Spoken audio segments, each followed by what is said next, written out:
Welcome to the Jewish Diasporist, a podcast exploring the political, social, and cultural implications of life in diaspora. I'm Ben Yanowitz. And I'm Zach Smerin, hopefully sounding much better now. Today we are joined by Mariia. Mariia is calling in from Kraków, though originally she is from Dnipro in Ukraine. Mariia works in refugee relief for Jewish and non-Jewish Ukrainians in Kraków in partnership with the local Jewish Community Center and with Hillel Polska or Hillel Poland. Mariia has been on a few podcasts before, we will link them in the description. But today we will be taking, of course, a diasporist focus on Ukraine and Ukrainian Jews. We will also talk a little bit about the Russian invasion of Ukraine, its global meaning, and about the future of refugees and Jewish life in Ukraine. Also, apologies for the 1 week delay. We will be back to regularly scheduled uploads next week. We hope that you'll enjoy this episode. They will not divide us. We will not abide this.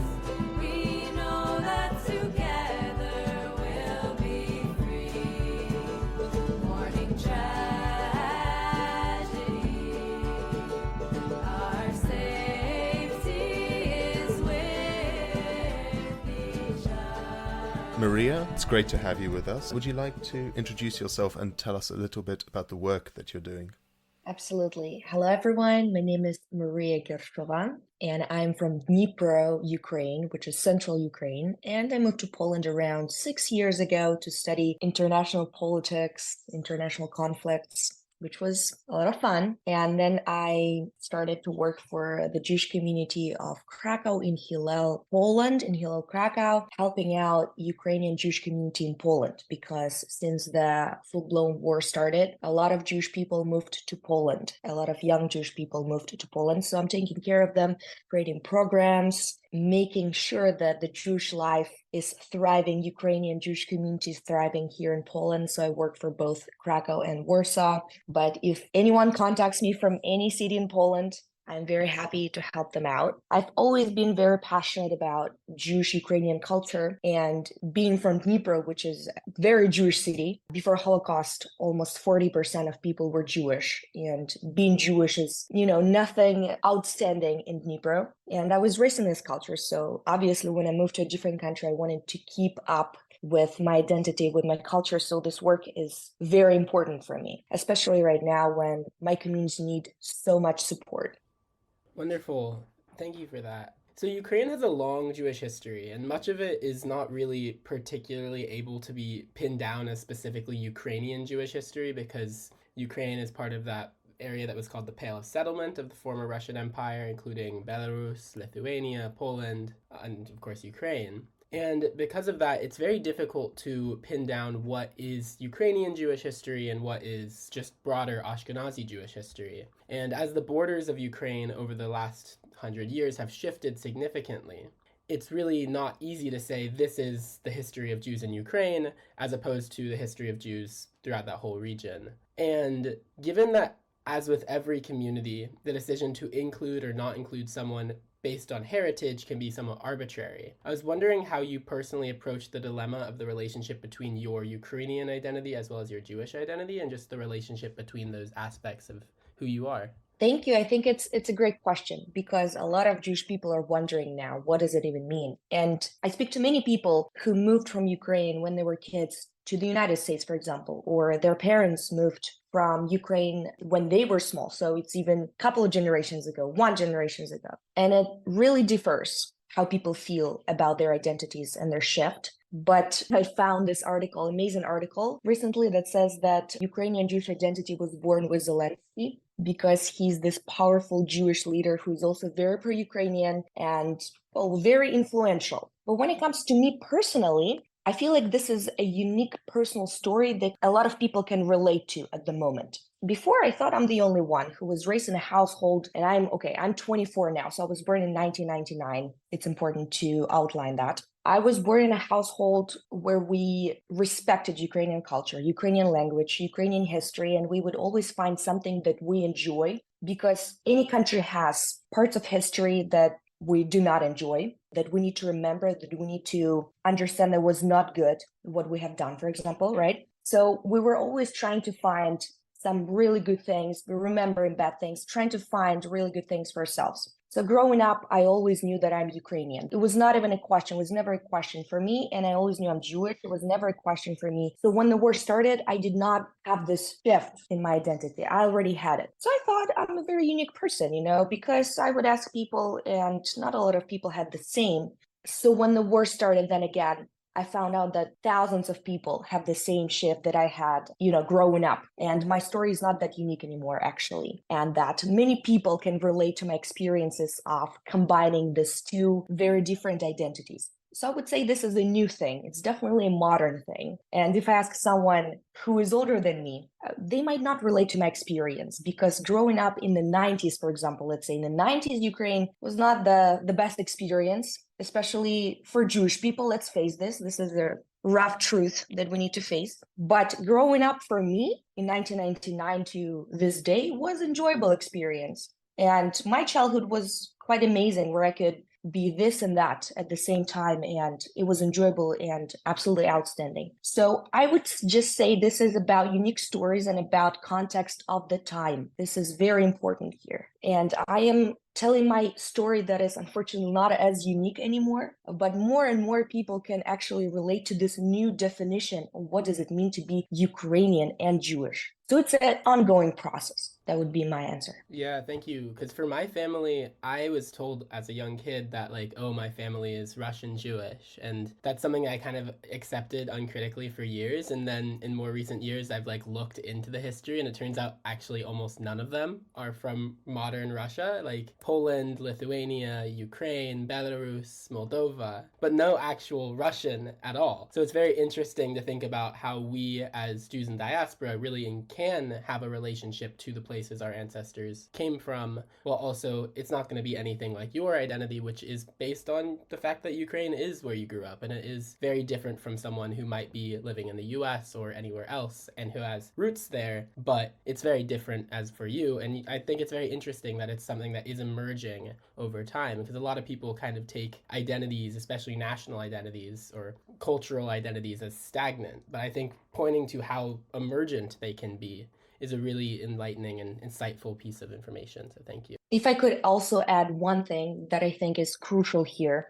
Whenever people talk about that they're, for example, let's say Russian Jewish, but they came from the territory that is now, for example, Belarus or Ukraine, it's very important to say that I personally find it incorrect to say that you're Russian Jewish. But in my personal opinion, I can tell why. Because the culture that these people, Jewish people, lived in really influenced our culture, really influenced what we made, what kind of songs we made, what languages we probably spoke. Let's not go too far. My great-grandpa, Joseph, he spoke Ukrainian. He would go outside on the streets and they would speak Yiddish, they would speak Ukrainian. So saying that he is Russian Jewish would be incorrect for me personally. But obviously, I'm not a historian, so I can't really bring you this valuable argument in this very moment, but just based on my personal story. Yeah, I think that's absolutely true. I think a lot of people look at a map and say, oh, that was Russia at the time, so it's Russia. But of course, it's a whole lot more complicated than that. Mariia, you mentioned in one of the previous podcasts, which we are going to give a shout out to. You've been on 2 podcasts. I have pages full of notes on them. They were both very interesting. We're going to link them. One of them was The Jews Are Tired. That is from Minneapolis, if I'm not mistaken. And one thing that you said there, and in fact they put in the title of that podcast, was "My homeland is Ukraine," and specifically the full quote was, "Each Jewish person decides whatever their homeland is. For me, my homeland is Ukraine. As much as I adore and love and respect Israel, and I have a big family there, my homeland is Ukraine. This is not a question for me." And I think this is very interesting for many reasons. First of all, I'm not sure if you're aware of the slogan of the General Jewish Labor Bund from 1917, which I have with me here in the form of a sticker, which looks like this. Dorten, wo wir leben, dort ist unser Land. You must forgive my Yiddish is still at quite a beginner level, and that is, wherever we live, that's our homeland. This actually comes from a 1917 Ukrainian general election poster of the Bund that was published in Kiev at the time. But I wanted to ask you, how do you approach this clash of ideas that certainly we believe that the idea that Israel is the only place where Jewish cultural and communal fulfillment can take place, not necessarily by the way in which the current government exists, but generally the idea that Jews need their own state either to exist in, to feel truly Jewish or to be somehow very closely connected to it. We're opposed to that idea largely because we believe that Jewish culture and communal fulfillment can take place wherever Jewish communities exist around the world, including in the diaspora. And the Ukrainian case is quite unique right now because you can see that identity really strengthening itself of local pride in response to the Russian invasion. But I want to pick your thoughts about this personally, because you do say that you have family in Israel, you do say that you are connected to it, but how are you approaching this dichotomy? Are you able to find a place where you're comfortable in? Thank you. This is a truly timeless question. I think each generation of Jewish people once asked that question to themselves. So I'll try to answer in my own context of 21st century Ukrainian Jew. When my family moved to Israel, it was tough times in the city that we're from. There was no jobs. People just want to leave after Holocaust. They just didn't want to have anything to do with that city and with this country. And there was a big inflation. People suffered. And the fact that they moved to Israel and had a better life and they could travel to countries they could never travel before, like my auntie, she traveled to China and to Australia and, living in the Soviet Union. This was absolutely insane, the life she had in Israel and the opportunities that she had in Israel. So I, truly support them and understand the context and understand why they did that. And maybe if I were at that very time, at that very place, I would probably do the same, move to a different country and specifically to Israel because they could finally be Jewish after being silent after Soviet Union that completely destroyed their identity, completely destroyed who they were. So obviously they wanted to move somewhere where not only they could live freely, but could be fully Jewish and everyone around was Jewish as well. I completely understand that. However, my context is different, which is fine because it's a completely different time now. What the identity we created now, this Ukrainian Jewish identity, is very unique. And whenever I go to Israel, I do not feel like my identity is supported there. And now we're raising, not very happy topics here. And I'm following a lot of organizations that are Ukrainian Israeli organizations that care for Ukrainian Jewish communities in Israel. And the amount of discrimination that these people face for just speaking Ukrainian or for, having their flag on the balcony is completely outrageous. The fact that I have to read it every day on Facebook, it's outrageous, and hear it from my friends. I'm really disappointed. And I know it's harsh words, but that's the context that I live in at this very moment, and this is how I feel at this very moment. So I do not see myself living there in Israel and be free as a Ukrainian Jewish person. Maybe if I was a different Jewish person, there's a lot of us in here, I would feel like actually fit this place perfectly 100%. But now I gotta fight for my country and for my values and for identity that we've created that is very young and vulnerable and that we really have to cherish at this very moment because it can break any second under Russian propaganda and the fact that, people are dying every day. And when people die, culture dies with them. And a lot of Jewish people already died fighting for Ukraine and protecting Ukraine. So I gotta cherish it and I gotta respect it. And I do not see Israel as a place where it can be supported this very moment. It sounds horrible when I think about it because Israel is the place for Jewish people. But this is how I feel at the moment. Maybe I'm emotional. Maybe in 20 years we'll talk again and I say, hey, I've changed. But this is what it is at this very moment. So I feel that Ukraine is my only home where I can be truly myself. And Poland, surprisingly. Poland is also my home now.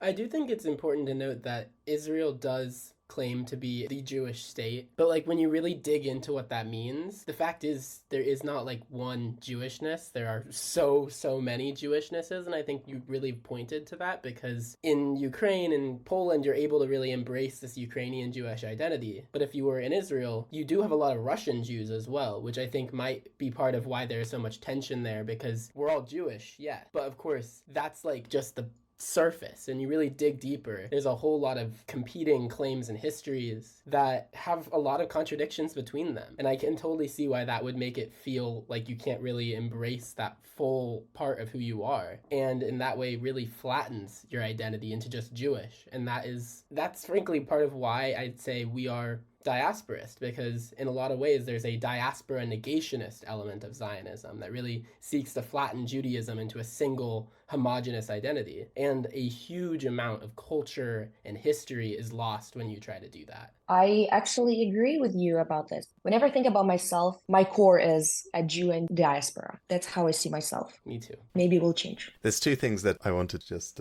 add a little bit on. One of them is the idea of the ideological and the pragmatic aliyah, which a lot of the time when we're relatively comfortable, we're talking about these ideas from an ideological perspective. You know, where should Jews be allowed to live? Where do we want to live and why and so on? How does that connect to our identity? But the truth is just like you said, a lot of people did not have that choice when they were stuck in displaced person camps in Germany, or they were stuck on Cyprus after the Second World War, or if they were fleeing pogroms from Iraq or Egypt in the periods after that, or from the Soviet Union, or stuck in Ethiopia during the Civil War. They did not have that choice of, you know, do I want to leave?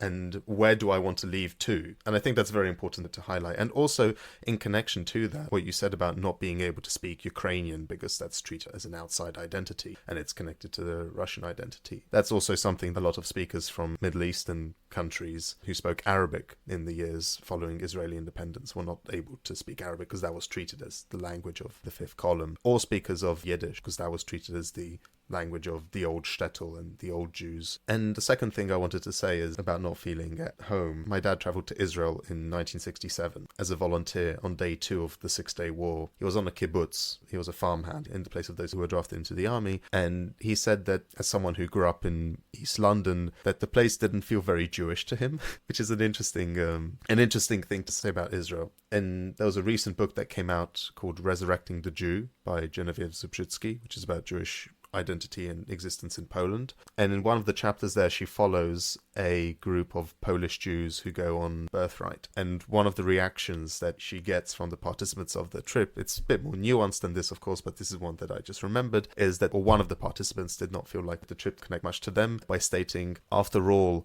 I'm not American. So there's very much this connection to what Jewish identity is and what diaspora is. I wanted to move on because there's a lot of very interesting subjects here about Ukrainian Jewish identity, and I wanted to talk a little bit about reckoning with the past and also how it connects to the Polish Jewish context. When it comes to within Ukrainian identity, you can look at, the Khmelnytsky uprising caused the death of a lot of Jews. Lech Khmelnytsky is one of the earliest national heroes of Ukraine. Period of Simeon Petlura, who, whilst himself might have not been responsible for pogroms in the early 1920s, troops under him were. Or whether we talk about collaboration during the Second World War. So that's one aspect of it. And then the second aspect of it, I think that's also quite interesting, is how it's remembered today, not from the perspective of the people that supported what happened to Ukraine's Jews, but about how a lot of that memory seems to be erased. And you can correct me if I'm wrong on this. I looked on the Dnipro memorial to the victims of the Holocaust, and it doesn't mention Jews. And that's something that I think is very interesting when it comes to the Polish context as well, because in the town where I am from, and this is not a unique case, this is something that's very, very common in Poland. In the town where I am from, there used to be a subcamp of Auschwitz, which had primarily Hungarian Jews. And on the memorial that was erected in the 1970s and was restored a few years ago, it doesn't say anything about victims being Jews, and it just says, to the victims who died for the fatherland, which is completely inappropriate, and it's one part of the erasure that the Polish government, and to a certain extent Polish society, participates in to truly understand the Holocaust. And as someone who very strongly and ideologically believes in the right of Poland's Jews to live wherever they want to live and build communities and be strong, but as simple as sometimes it would be to, just, it happened so long ago, or that we have to move forward at some point, I do believe that there is a need to have a reckoning of some kind with the history of the country that you're in, because only then, as one of my great or not so great authorities, Pope John Paul II stated, Saint John Paul II, the truth will set you free, right? It is only when we confronted this in some way, and not as the law of cases in Poland have taken place and continue to take place, that we can truly work towards fulfilling Jewish cultural and communal life. So how do you approach this in the Ukrainian context? It might be that there are significant differences that I'm not aware of, but I just saw on the Wikipedia that the Dnipro memorial does not mention Jews as victims. So I think this might be one of the most popular questions people usually ask me because they hear horrible things about anti-Semitism and about Ukraine's past. I think it's a pretty good question because we live in this every day. So basically, I would tell how it's a work in progress. It's not an excuse, but we're definitely a very young country. There's still a lot of things that are in progress at this very moment. But let me tell you some good facts that are happening in this very moment. We have a group of people. These are Jewish people, primarily from Kiev and Dnipro, and Jewish organizations that take care of the monuments that we had during the Soviet Union, where Soviet authorities tried to erase what was happening during the Holocaust, or silent generations. They created My Father Who Doesn't Want to Talk About Holocaust whatsoever. So how to work with the silent generation and the monuments that Soviet Union produced, you just go find money, remove it, and put a different one. But for that, you gotta contact the local authorities and get the permission. This process is ongoing, and since Ukraine is the biggest country in Europe, we still have these monuments, some of them that needs to be removed and replaced and redone. But the amount of monuments we have already redone is enormous, actually, because there's this one person, his name is Vitaly Khmozin, and he is actually remaking these monuments together with Jewish organizations of Ukraine. He travels all around and they're fixing what needed to be fixed many years ago. So this is a work in progress when it comes to monuments. When it comes to national heroes, some of the national heroes that we have, I don't think actually people even know much about them, which is pretty wild. I could also see the situation in the United States where people would have some national hero, or people used to have Columbus Day without even knowing what Columbus has done or who is this person. So people still need a lot of education on this matter. That's all I need to say at this very moment, because if you ask people about what did Khmelnytsky even did for Ukraine itself, not a lot of people would actually tell you a lot of details about his biography, or even if you, okay, Jewish context on the side for a second, what he did for Ukraine, not a lot of people would tell you this either. So this is definitely an educational problem that we have to face in schools. It all starts from school, because if you don't really learn these things in school, then you're gonna go and vote who's your favorite national hero is gonna be Khmelnytsky, when you did have a lot of great people who supported Jewish people and were Ukrainian. Let's start with Taras Shevchenko. Recently, I read a book about Jewish people in Ukrainian literature. And Taras Shevchenko is basically the father of Ukrainian literature, the fighter against the Russian rule, who used to be a slave to Russian people. And then he was always fighting for independence of Ukraine. And he wrote in Ukrainian a lot of beautiful poems. He was a big Jewish activist, actually. A couple centuries ago, for that time, it was insane. But he was. How about making Taras Shevchenko a national hero? Well, he is actually, and we have a lot of monuments of Taras Shevchenko all over the country. Obviously, I'm not saying that if we have some people, we should close our eyes on the other people. But what I'm saying is we definitely need more education in our schools, in our minds. And it is happening, because with the war coming to our country, people started to actually take a look at their history and take a look at the minorities that we have and learn more about Crimean Tatars, about Jewish people, about, let's say, Armenian people, etc., etc. So this is an educational problem, but we're working on it. And people like me, this is our job to tell why is it wrong. It's going to be a harsh truth. We're going to sit down and talk, and people are going to probably disagree with me and say that it is Russian propaganda. And a lot of things in our country and historical facts were and is Russian propaganda. But there are some tough moments that we got to face ourselves as a nation, sit down and decide it, because it's our matter, it's Ukrainian matter, it's between Ukrainian people, and we're going to sit down and decide it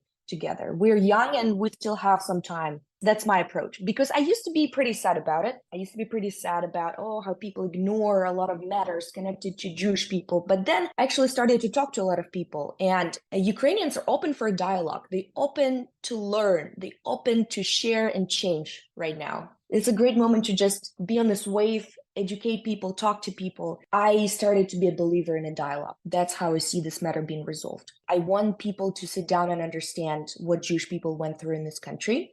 And then I want to hear what they went through as Ukrainians, for example, in this country. Okay? That's what I want to have.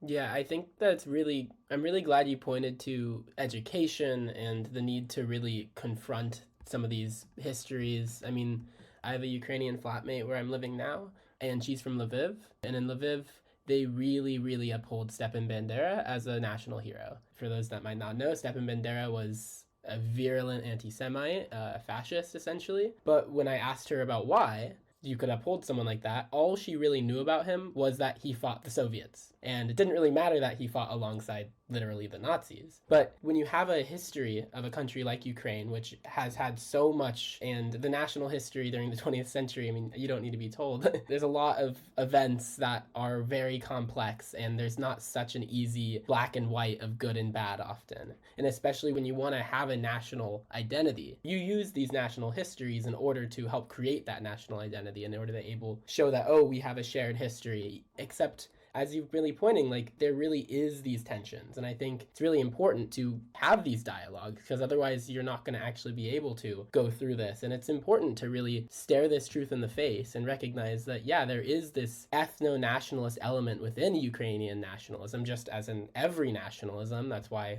I'm rather anti-nationalist. But you're not going to be able to solve it unless you're actually having those conversations, because it's not like people are upholding these people because they're fascists and anti-Semites. It's because they don't really know any better, and it just is part of the national story, and that's something that they're taught in schools and they can really identify with. And I think it's really important to include Jewish people who really can show that actually Jews have been a part of Ukrainian history for centuries, and you can't tell the story of Ukraine without its Jews. Yeah, absolutely. Absolutely agree here. I would consider myself a nationalist, which would probably sound to a lot of people like, why would you be that? But the war came to my country in 2014, and since then we've been helping and we're fighting. A lot of my friends died. So for me, it's definitely a personal question. And there are a lot of people in Ukrainian history who fought for Jewish people who are not anti-Semites. So I think this is our job, to educate people who these people were and make them our new national heroes. How about that? That's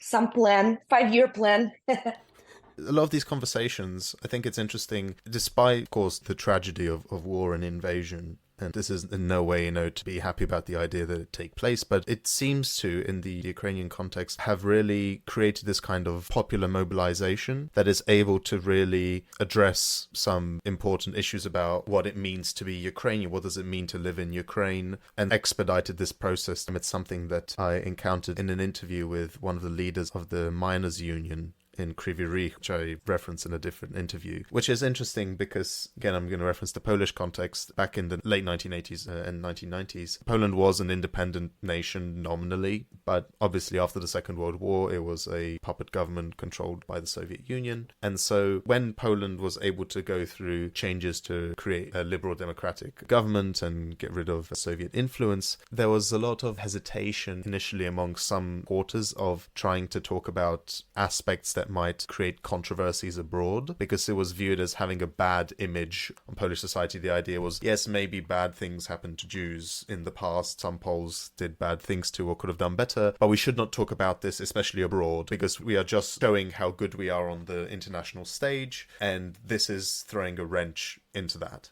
This is a tradition that dates at least back to the 18th century, that whatever bad happens in Poland, at the very least, we don't talk about it abroad. We don't carry out our dirty laundry, no matter how bad it might be. So when it comes to this matter, it's very important to actually go and talk about this truth, because we can see on an example of our neighbor Russia what happens to a country when you actually don't talk about the bad things that you're doing. This is a way to nowhere. This is a fact, period. If you're in denial about things that you have done, you do not have a future as a country, as a nation, because it's built on lie, and people are going to find out this lie one day or another, and your castle is going to break down. This is how I see it. So we really have to be honest with ourselves. I know it's tough, and I can see, because I live in Poland, it's tough for Polish people as well. And I understand it, and I'm empathetic, because it is probably tough for me to also talk about, bad things, let's say, Jewish people have done. Obviously, I'm not whitewashing the things that people has done during the Holocaust here, but I also understand that these younger generations, they do not know how to talk about it, how to approach the topic, how to be empathetic to Jewish communities and respectful to Jewish communities. I am coming back to this question of education then again. This is a right education, which I do not even see in, let's say, Germany, because one of my cousins moved there and she told about the Holocaust education that you have in Germany. And I'm not sure if it works with kids as well as people think it does. She would tell me that she would go to, let's say, Auschwitz on a tour with her German classmates, and they would not take seriously this tour whatsoever. So we're doing something wrong with this education. And we as Jewish communities should actually also understand how we can teach others how to talk about this. We want, to list this clear expectations, what we want from these people, what we want them to acknowledge and do. And this is also on us. This is our work as well. This is my personal opinion when it comes to Ukrainian context. And that's what I do, I also want people to understand that I know it's very hard for them, but we have to talk about it. And these are the things that should be done. 1, 2, 3, 4, 5, right? You gotta understand exactly what happened, be clear about it, do not cover it up, learn more about Jewish people, be respectful. And I think we can move from there. This is like base. On the question of education, and especially about Ukrainian Jewish identity and such, I was wondering if this is something that you confront in your work, because I know you do a lot of community building and programming type stuff. I was wondering if this is something you engage within it, as well as beyond that, if you're doing a lot of stuff with Ukrainian Jews, have you been learning and doing stuff so that after the war and you're able to go back to Ukraine, if that is something you'd be able to do with the broader Ukrainian community? Yes. So I think it's very important to mention the context. So I'm here in Krakow. Krakow is the hub for Ukrainian culture of people abroad in Europe, in my opinion. I do not see any other city in Europe that does as much as Krakow for this diaspora. This diaspora includes Jewish people as well. They're very present in this cultural center, and we work closely with them, which also shows people that Ukrainian culture is not only what we think in a classical sense of it, but it's also Crimean Tatar culture. It's also Jewish culture. It's Azerbaijani culture, right? So it's all the minorities of Ukraine. That's number one. Number two would be one great example of how you can teach kids about Jewish people. I worked for a refugee winter camp for Ukrainian and Jewish kids who are refugees in Warsaw. And Hillel, Poland was taking part in this preparation and just helping out a little bit here. And I was teaching them English, and we would also make candles, and I would tell them what is Shabbat, for example. This is a nice way to educate these little kids about basics. And they can actually ask you questions, and they know that Jewish people are not some, scary, disconnected community, that we're neighbors, we're fine. And there were Armenian kids there, and there were Ukrainian kids and Jewish kids there. Kids could learn. So I think it's one of the simple, very, very simple examples of what education should look like in the future. But answering your question, yes, I see myself working in Ukraine and changing it. For now, I do not understand how I'm going to do it, but this is definitely one of my plans. But I think I should educate myself more before doing that. I should go and study, for example, Jewish studies before, or working with communities before, because I'm still very young, and all I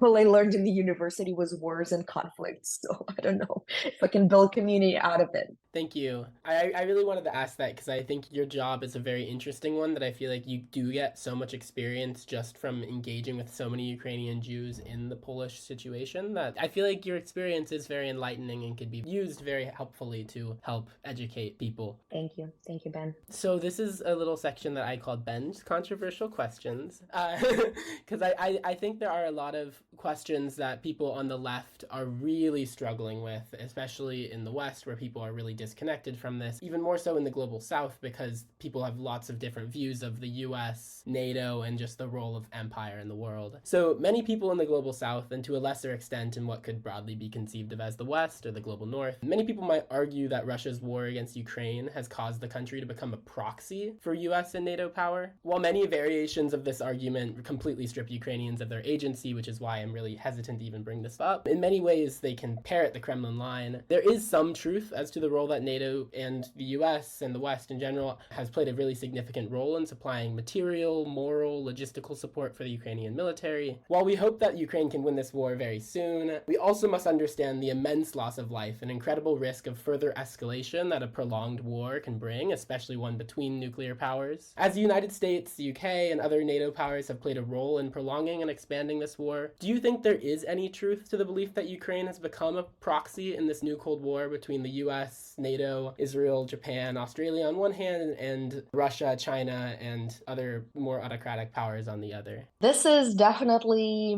a question that I got a lot when I was in New York. That's all I can say. That's to start with. Secondly, Ukraine is not a proxy. That's 1000%, because Things are clear. I understand that a lot of people are out of context because they live far away or they do not understand why even people follow the hashtag, for example, Arm Ukraine. And I met a lot of Jewish people with even Ukrainian background who live in the United States, especially. Somehow it's United States-based opinion from my personal experience, who do not understand that by arming Ukraine, you actually do not prolong war. Very important number one fact. People think that if US or NATO stops giving arms to Ukraine, that war's going to end. It's not going to end. Just more people going to die. This is how it works, unfortunately. I wish we lived, in a perfect world where it's black and white thing happening, because a lot of people see war as two groups of people in a field just fighting against each other. But it's not like this anymore. Cities getting bombed, civilians getting killed, and we see it on daily. So we need arms to prevent death of civilians and prevent the death of our army who decided to protect our country. For a lot of people who live, I cannot assume the backgrounds of these people, obviously. Maybe some of them have military experience, maybe some of them do not, but I think it's not the place of these people to decide what is better for us if we clearly state what we need. 50% of Ukraine was like, oh, I do not need any arms, we're proxy, and half was like, arm Ukraine now. No, we're all very united in what we need. And we're all very united from the very start in what we need. So that should be a very big green flag for people who are in doubt about what side to choose. Just listen to Ukrainian people. That's the side you should choose. Listen to a person who is in trouble and who is asking for help. And what is this help exactly? If I could put it in basic, words that any civilian could understand. Listen to the side that is suffering. And, that's what any good person should do. Ukraine is definitely not a proxy. This is very Russian propaganda narrative, unfortunately. I hope these people can understand where it's coming from. But giving arms to Ukraine does not prolong the war. I think it's also crucial to understand. This is just incorrect from a point of view of military conflicts. You do not prolong a war by giving people arms. This is just not how it works. That's all I have to say. Yeah, just to play devil's advocate, a lot of people would say it's not really up to Ukrainians whether or not they can become a proxy, because the whole idea of a proxy is that it's something that's often foisted onto communities or countries or groups by the way the logistics work, and because from the war planning room in Washington or wherever it is with NATO, from that perspective, yeah. This sounds like conspiracy theory to me, just like, oh, we don't decide, like this Jewish people rule the world somewhere up there, this kind of vibe in there. I understand where this is coming from, but if you say that it's not up for Ukrainians to choose if they're a proxy, this is direct discrimination of Ukrainians, because you assume that Ukrainians do not have a power in their own government, which is completely wrong, because if we see 2014, Ukrainians not only have a full control of their government, they chose it. They did not like the president. They basically got him out of the place where he sat. He had to run. All of his guys had to run. They would make Molotov cocktails. They got him out. And assuming that after that, these people do not control their own government, this is you thinking that you're better than them, in my opinion. This is how I see it. That you're smarter than this Ukrainian, so they don't understand, they're so young. We understand. Moreover, we fought for what we understand. Yeah, it definitely can be very paternalistic. I think that's a really good point. It's just that a lot of people might say that, like, it's because you have geopolitical nerds that are in power in certain areas, seeing it like a chessboard, and therefore just seeing this broader new Cold War world that's being emergent for the last few years. Just for a little reference, I did my undergraduate dissertation on the US media's view of the Guatemalan Revolution, which is from 1944 to 54. And one of the arguments I engaged with was the role that the Korean War played in catalyzing the Cold War from a Eurasian conflict between the USSR and the US, and it catalyzed it into a global phenomenon which really came to define global political paradigms everywhere. And in that process of writing it, the war in Ukraine started, and I really came to start to see the war in Ukraine as analogous to the war in Korea. The only reason I bring it up is because in that war in Korea, you do have South Korea. I mean, it was literally created by the US, so of course it's a very different situation. But you do have South Korea being a proxy.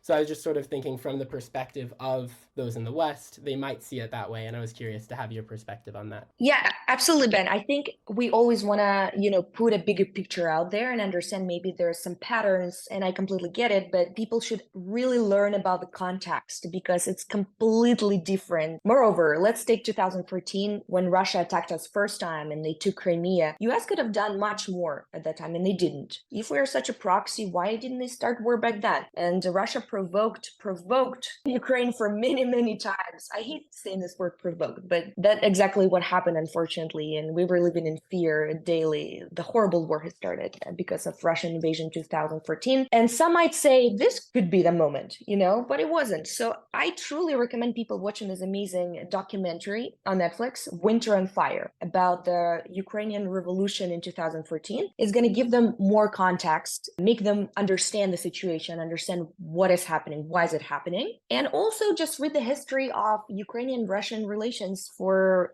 many centuries, actually last 7 centuries. And you're going to find that this is not the first time Russia attacked us. And there was, even before US existed as a country, we had wars between each other, and Russia always wanted to take us over. It's not like it only started, a year ago. Of course. Thank you so much. Yeah, personally, I've really enjoyed, there's a YouTuber called Sarcasmitron, which is not as prestigious as a documentary, but I think he does very good analyses about the history of the conflict all the way going back to the 1990s. And it really is interesting the way that he describes that in 2014, the Russians had so many opportunities to de-escalate. And after the takeover by separatists in Slovyansk, they had the possibility of just stating that they were not able to convince enough people in eastern Ukraine to separate from Russia. It did not succeed. They could just back out. They could just withdraw. And it just kept, they had these off-ramps, exits off this road that eventually led to the Russian army being placed in such a situation that they had no other choice but to invade completely out of their own volition. It is interesting to talk about the invasion. I follow it every day. As we are recording this, there does seem to be some kind of local counteroffensive around Bakhmut. We are wishing them all the success. Seeing what's happening on all the mill blogger Russian Telegram channels, they do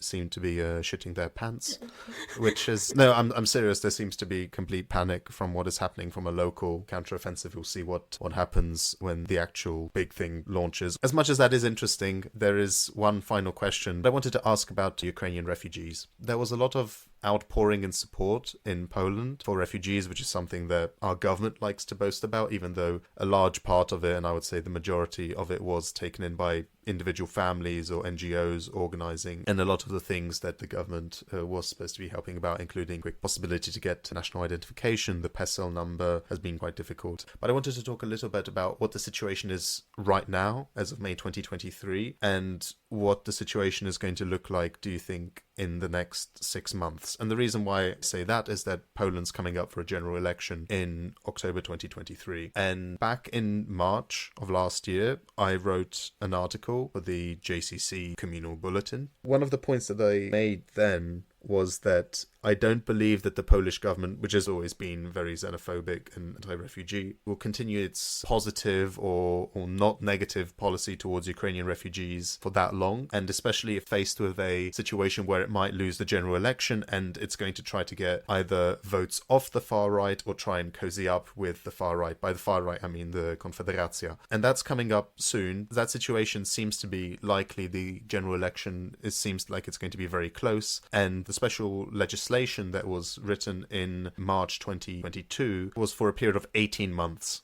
So that runs about a month, 2 months before the election. If Law and Justice is in a situation where they want to get support from the far right, there might be some kind of situation where they get rid of that. There's already been certain situations, like with the grain deal, where the government just seems to have, for 2 days decided that they were blocking, then they decided again. It was causing a lot of confusion. But it seems like they could be up to something, because I believe that the current government will stop at almost nothing to try and keep power. And if that means throwing Ukrainian refugees under the bus, then those are my fears. So I'm wondering what your opinion is on it now. How are things generally going on, and what do you think the situation is going to be like in the next few months?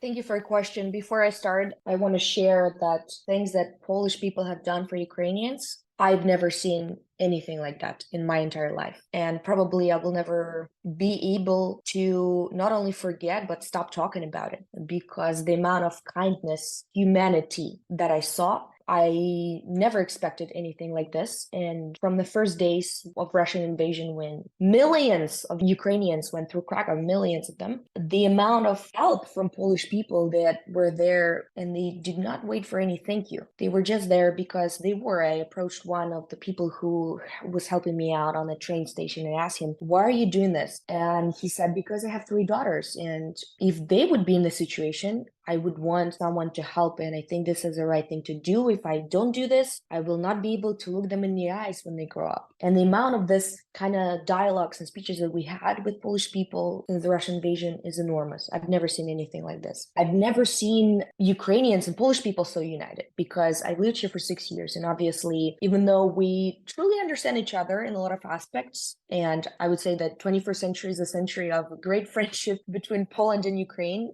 I've never seen such a unity. And there's no need for words when we're in the same room. People understand exactly how you feel, what is going on. You do not need to explain to them, as for example, people from different continent, or even I would say France or Germany. Germans do not understand, from my personal experience, right? Polish people understand exactly what is happening. They're ready to help. They never wait for any thank you. What they've done is phenomenal. And when the Nobel Prize was given out, I was so disappointed who they gave it to, because all the Ukrainians I knew was hoping that Polish people gonna receive Nobel Prize for peace. And when they didn't, I cried. I thought that this is one of the most unfair things I've seen. And moving on from me being emotional, I would say that I will be forever grateful for what Polish people have done for my people. If I ever have kids, they will grow up knowing the stories. And this is a new chapter for Ukrainian-Polish relationship, that's for sure. Also, when it comes to government, obviously living in Poland, I do have my problems with the current government, obviously, as each and every young person. I think we would all agree here. And I probably wouldn't vote for that government when the elections were. I actually was not on their side, 100%. But the rhetorics of the current government and the help that they provide to Ukraine is enormous. Each and every speech of Andrzej Duda about Ukraine is phenomenal. It should be written down in a historical book. This is my opinion. It's phenomenal. I do not know any other country that supports Ukraine as much as Poland. So even if the government changes in October, maybe I live in a dream, but I feel like because such a big support comes from people, I just do not believe it's just gonna dramatically change. I just do not think so. But that's just my opinion based on what I see daily at work. Obviously, there's less and less refugees at the moment, but we do not know how the war is going to progress, what Russia is going to do next. We do not know what the refugee situation is going to be. But for now, it's gradually declining, the amount of refugees. A lot of people want to go home. They're very thankful to Poland, but they just want to go home and just live their life. From one point of view, this is very dangerous and very bad because they don't come to safe cities. The cities get bombed on daily basis. On the other side of things, this is really good because people gonna go back home, find jobs, work, and because here, well, a lot of people do not have these jobs. That's one side of the coin. The other side of the coin is people who already settled, found jobs, learn the language, and live a good life here. There's a lot of people like that, and they truly appreciate Poland, very thankful for it. And taking into consideration how tough this refugee relief process has been, because, okay, we knew that Russian troops are near the border, we knew that there's like 150,000 of them, but no one expected that next month, like March, there are going to be 2 million people on the border. I don't think Poland was ready for that. I don't think any country on the border with Ukraine was ready for that. And what they have done, take into consideration the situation, was phenomenal. This refugee relief work was phenomenal because not only the government, did some things, but regular people did the majority of the things. They just opened their houses for Ukrainians. And then later on, there was a program from the government that they would pay money for Polish people who are hosting Ukrainians, blah, blah, blah, et cetera, et cetera. But this humanity that we saw, I think if situation is going to get worse, we're going to see that humanity again, because it was not something that the government did. It was not some kind of program. It was just regular people helping out. So I think they will continue helping. Obviously, a lot of people are tired, and I understand that. And that's a phenomenon that we all understand and know. People get tired of helping. People get tired of refugees. I understand that. This is harsh fact we gotta face. But there's a big amount of Polish people who will never get tired. And I can see that in their eyes going to work every day. They will never get tired of helping. Whatever you do to them. They're fighters. They're fighters for Ukrainians. And this will never change, whatever the government is gonna be. Polish people are phenomenal, and the change of the government will never change it. That's That's my idealistic opinion. I hope that you are right. Part of that hesitation or skepticism for me comes from originally the Law and Justice government came to power in 2015, specifically in opposition to the Syrian refugee crisis, as it was considered. And there we had a situation where the Polish government said that we can absolutely not take in 7,000 people, which sounds like a sick joke. It was a sick joke then. Poland had taken in tens of thousands of Chechens in the 1990s without any problems, but 7,000 people that were already vetted in. I'm sure you're aware of the situation that has been taking place at the Belarusian border with refugees that have been caught in this political power play between Lukashenko and the Polish government. And there have been cases of migrants going on prolonged hunger strikes in refugee centers. We're talking mainly about people from the Middle East. And I can just completely see the Polish government not maybe, right away saying we don't want Ukrainians here, but starting off as them sending a message to the TV saying, oh, they're getting a bit too uppity or they're leeching off, and just that propaganda machine turning. I hope that I am wrong for the sake of everyone, but especially for the sake of Ukrainian refugees. Mariia, it's been an incredible pleasure talking to you, I think for both of us. If you have any final words, we'll leave this final space for you. Thank you so much for this interview. The questions were great. I think everyone would be very interested in finding out the answers. My last words would be, take a look at how amazing Polish people and Ukrainian people are doing together. Just let it sink for a moment, because we haven't had that in centuries. That's it. Wow. Thank you so much. Enjoy what you see. Thank you so much, Mariia. I think it really does say so much just about the prospects for intercultural solidarity. And of course, Zach brought up something that really raises the limits of it, but you've really inspired me and really made me so hopeful for the prospects for humanity and the fact that people do care for each other and really can be there for each other. And I really hope that just gives us a little bit of a hint of the world to come and the better world that we will all help bring about in the coming years. So thank you so much for joining us today, Mariia. It's been truly a pleasure.